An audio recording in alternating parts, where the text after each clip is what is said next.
module comes from the system menu. Okay, so the other one is just basic configurations down here. Basic configurations, what this is for is it just lets you create different job titles on the system. Okay, what I'd like to see here is just a way where you could search for one already entered.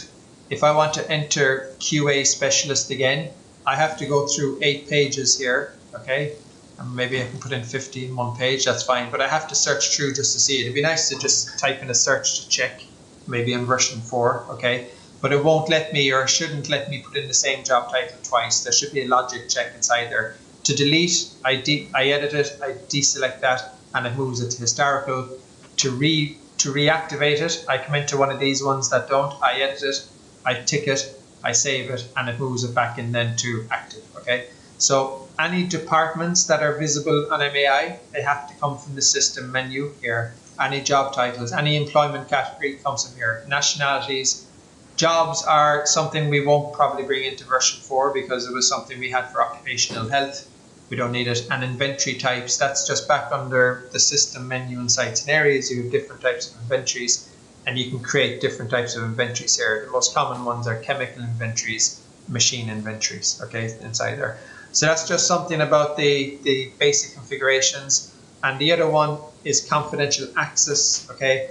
What that means is when I'm looking at Sujiman up here, okay, Sujiman's details, I can see actually Sujiman's date of birth, okay? If I entered it, in fact, no, we actually took out a lot of stuff recently, actually. We used to have date of birth, gender, stuff like that. We don't even have that on MAI anymore. For data protection reasons, we're not allowed to ask people whether they're male or female. We're not allowed to ask them their address. We're not allowed to ask them lots of things. So that's why we have the minimum information inside here, okay?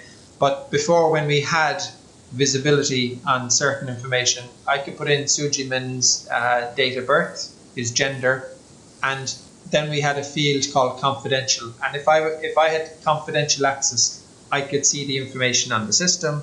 But if I didn't have confidential access, I could not see it, okay? Now, we'll probably use confidential access in version 4 because when you have an accident, we want to save the name of the person who has an accident, okay?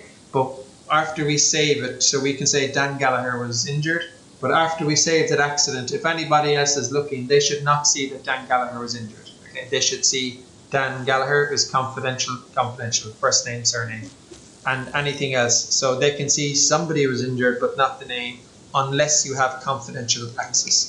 So if I come in here to confidential access part and I hit OK, I can now put in here a list of people who have confidential access. I can just select them over here. So I'm going to select Dan, for example, Dan Gallagher. In he comes, and that should add him in to see stuff on the system. So this would be important, okay, for senior management who wanted to check certain information. It's something we need to use more of, because there's certain information we will not want general users to see. We want to blank out. Okay, I'm going to move up to, okay, I'm just going to move off the system menu now, okay, and I'm going to look at what we really started on. But just before I do,